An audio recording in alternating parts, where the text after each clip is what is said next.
keenyaatu fedhii kiyoosi guutai Karaalala naftu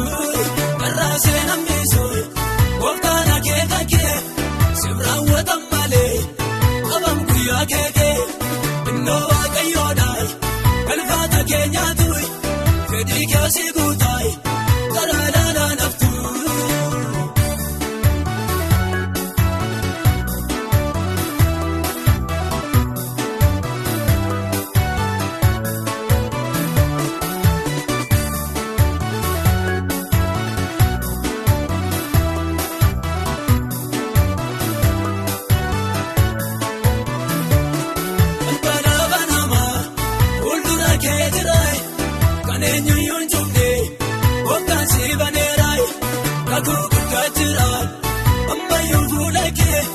Gooftaan sinan kaabsu lafa akeeka kee irraa seenan bisu Gooftaan akeeka kee sirraa watan malee Qabam guyyaa keekee innoo waaqayyoodhaay Galfata keenyaatu fedhii kiyoosi guutai Karaalala naftu irraa seenan bisu Gooftaan akeeka kee sirraa watan malee Qabam guyyaa keekee innoo waaqayyoodhaay Galfata keenyaatu fedhii kiyoosi guutai Karaalala naftu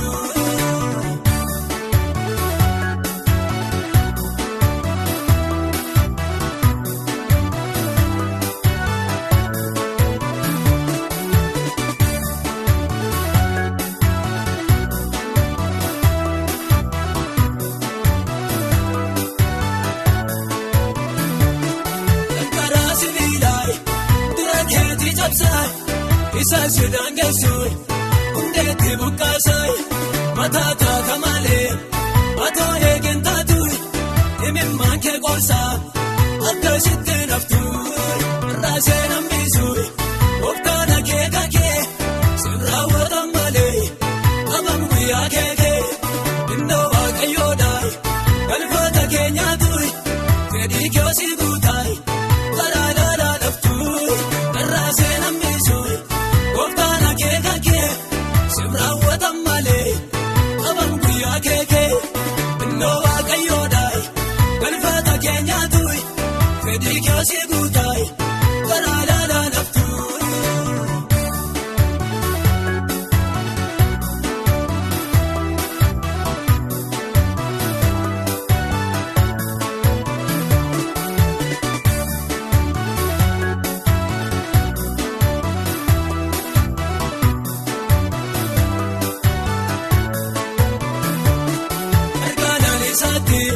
Gooftaan keesi baasa gatamtee minaftuun qabee tolsi kaasai aduun keessa lixxu deebitee lammatai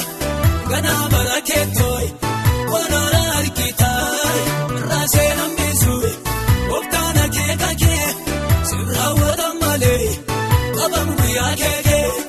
innoo waaqayyoodhaay Galfata keenyaatu fedhii kiyoosi guutai Karaalala naftu irraa seenan bisu Gooftaan akeeka kee sirraa watan malee Qabam guyyaa keekee innoo waaqayyoodhaay Galfata keenyaatu fedhii kiyoosi guutai Karaalala naftu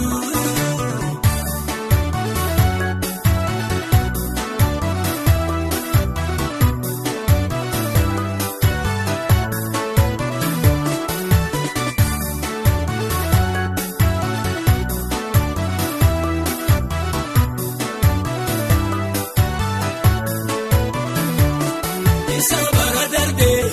Gooftaan siif kakatee jireenyi kees gaddee waan hafee fakkaatee jalqabee minneessuun aanee gadi baasa kuusee obara dheeraay konkoloosi baachisaa irraa seenan